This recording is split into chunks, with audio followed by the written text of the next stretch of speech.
stuff that we cover in the lab that's not covered in a lecture? No. Like maybe.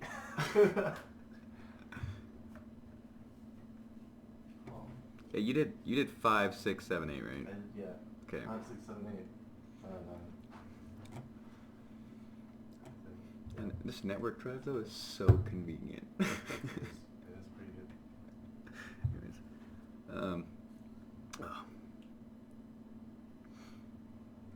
good.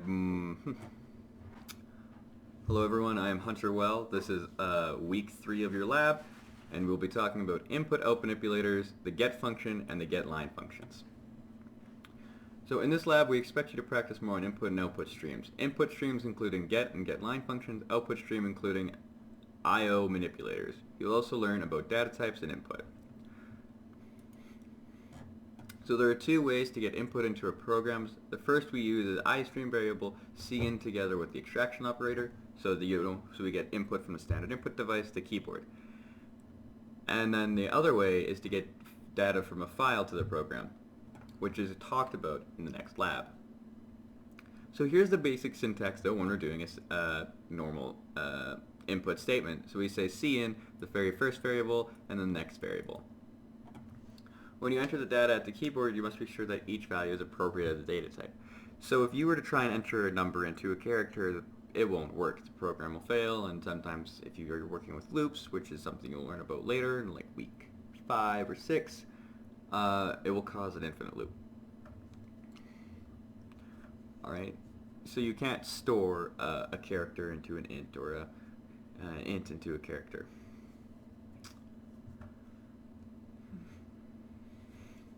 So what the extraction operator does though is it skips any leading whitespace characters when it's looking for the next input value in a stream.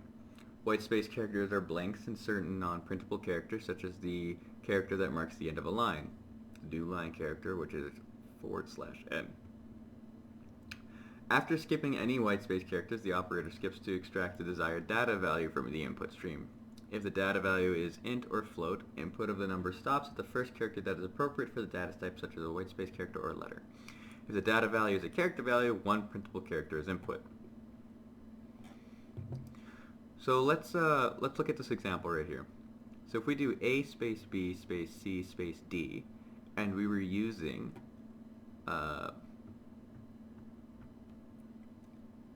cin right here. Alright, actually we'll just show an example. Let's open up Visual Studio.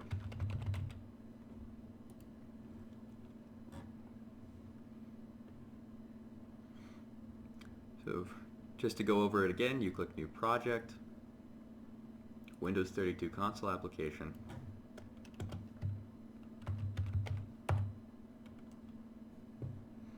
do not create a directory for solution,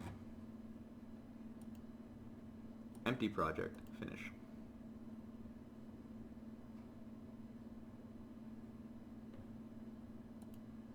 Click Project, add new item, C++ file,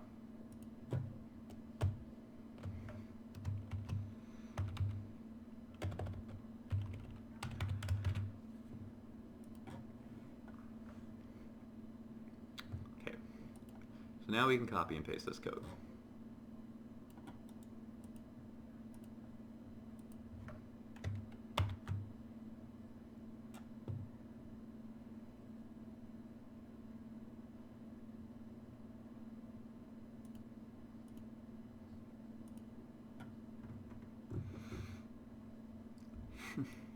Okay, so as you can see, what we do is we establish 4 character variables, character 1, 2, 3, and 4.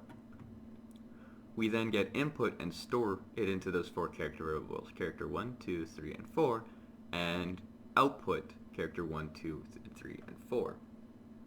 And then what we do is we do a cin.ignore. This will clear the command line of any other input. So if I were to type in more data that was required, this will erase that additional data. So if we're to go back to the website, the example input they do is A space B space C space D. We're going to do that input twice. We're going to do it for this cin right here, and then we're going to do it for the cin.get. And I'm going to show you the difference between the get and the cin with the extraction operator. So we're going to build this.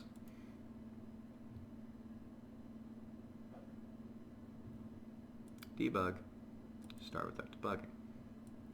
What should happen is I should type A, B, C, D. Now with the first half, this will grab A, B, C, and D all separately. And then it should output A, B, C, D without any spaces in between. A, B, C, D. Perfect. Now in the second half, where we're using the get function down here, I'm going to do A, B, C, D. But since we're using the get function, it's going to grab white space. So what will be outputted is A space B space. Alright, as you can see, we don't grab C space and D space because our 4 variables are already filled up with A space B space.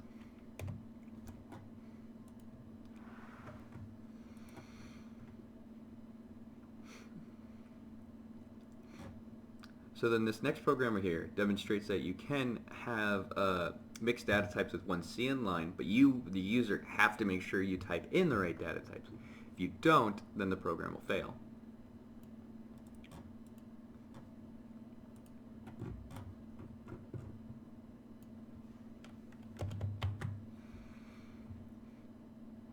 We have int, float, string, int, float, string, string, float, int, and then we do a get line cin string. So this get line function allows you to get a whole sentence with a string.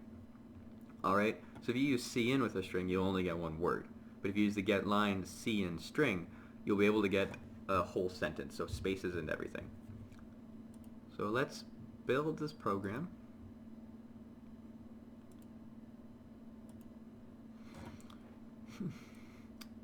Okay, so we have int, float, and string. So we'll have to make sure our first number is integer, so we'll say 56. Our second number is this float, 6.2. And then our third entry is a word. So as you can see, it outputs it in reverse. We do string first, so we say hello, the float, 6.2, and then 56.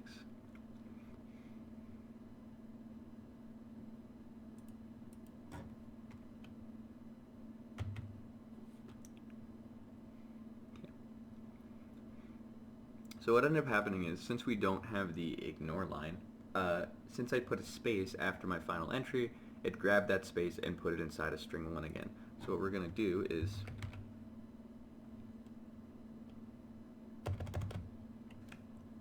I don't have the command memorized. cin.ignore.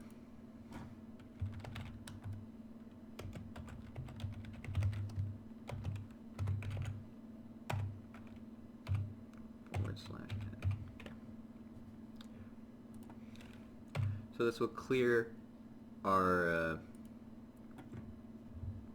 stream of any input, and then we'll be able to do the get line function without any issues.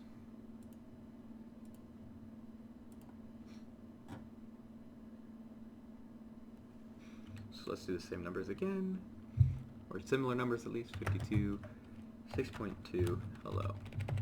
So if I do the space now, it won't actually grab that space as input, and now I can type a whole word or a whole sentence.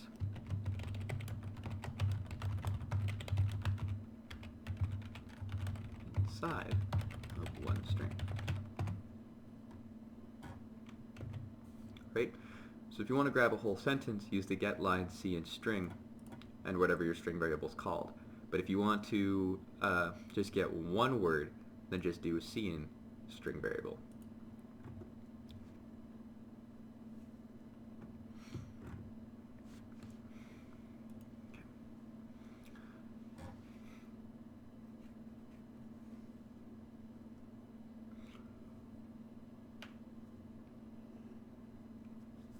There are different ways for us to format the output using expression or output manipulators. So a manipulator that you would have seen in your other labs is this endl function, or this endl manipulator. What it does is it inserts an end of line character and forces the next output to begin on the next line. So we have an end line right here, so if you type out, if we run this,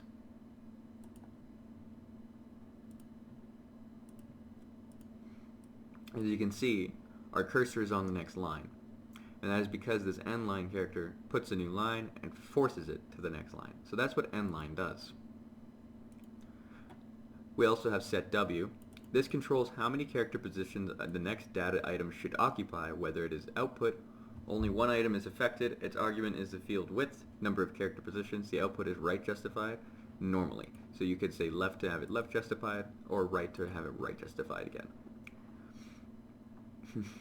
Then there is set precision. By default, this controls the maximum number of digits to use when printing floating point numbers.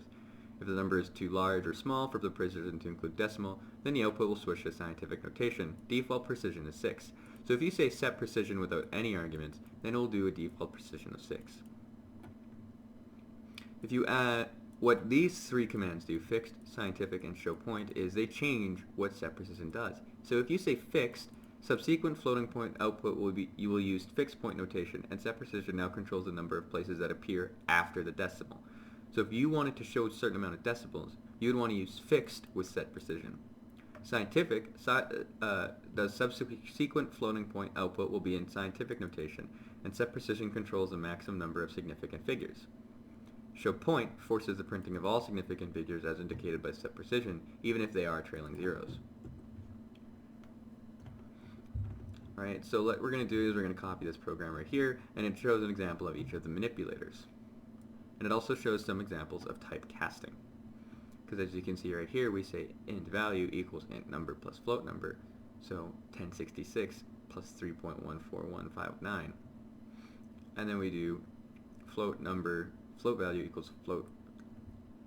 What this is doing is typecasting integer number as float. So basically what it'll do is it'll grab this 1066 and add 0.00s onto the end. So it is a float number, and then it adds these two together to store it inside of our float value. Alright, we talked about a little bit about typecasting and type coercion last week in the lab. Okay. So I'm going to run this program, and we're going to do a side-by-side comparison with the code and the results. Alright. So what happens is this float number is type coerced into an integer number, so it becomes 3 plus 1066. So 3 plus 1066 is 1060.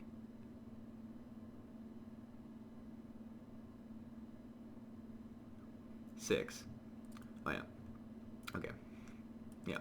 Oh, got confused for a second. I forgot there's two lines here where we say int number. So we say int number is just 1066, and then we show that int value is actually 1069 because we added int number and the float number. On this next line we do is set width at 10. So what we're saying is we're reserving 10 character spaces for int value. As you can see, what it did is it actually moved our int value over 10 spaces. But here's how it works. So this is one character space. 2, 3, 4, 5, 6, 7, 8, 9, 10. So the character spaces that are also reserved is the number itself. So if the number is larger than the character spaces reserved, it won't actually even move over at all. So let's look at this next line right here where it says cout int value divided by 10. Alright, what you get is 1069.106 because it's 1069, and then 106 is the number divided by 10. So if you count though, we have set width 10, so it only applies to this 1069 that the set width 10 is for. So it's going to go 1, 2, 3, 4, 5, 6, 7, 8, 9, 10. Alright, it doesn't actually affect the 106 because we don't have another set width. If we had another set width, this would be moved over a little bit more. So then we do another set width 10 float value. Alright, so on this line we do set width 10, but the issue is it doesn't move over at all because the float value takes up more than 10 character spaces. So we have 4, 5, 6, 7, 8, 9, 10. So this right here is 10 characters. This is the 11th character. So if I made this number bigger, this set W 10 to 15, then this would move over just a little bit. So now we go down to here, we do set precision for float value, and since we have fixed at the very beginning of our program, it's going to be out in decimal format. So that's why when we do the set precision, this has 4 decimal places.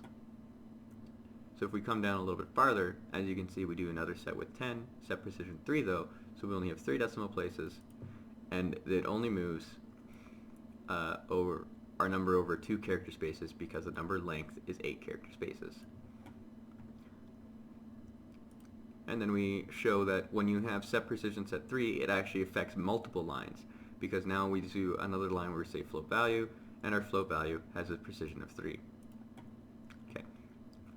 So here though we say integer value 1069.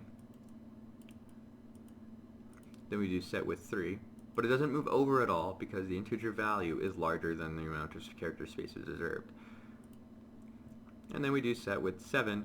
This will make a gap of 3 character spaces, and the last 4 will be taken up by integer value. This is just to show that set width doesn't affect multiple numbers in the line. It only affects the number after it. Alright. So that is how output manipulators work. We have arithmetic expressions right here again, but these were covered in last week's lab, so I won't be going over them again. If you want to look at arithmetic expressions, you can just go review last week's lab video at the end. Alright, thank you for your time. Have a good day.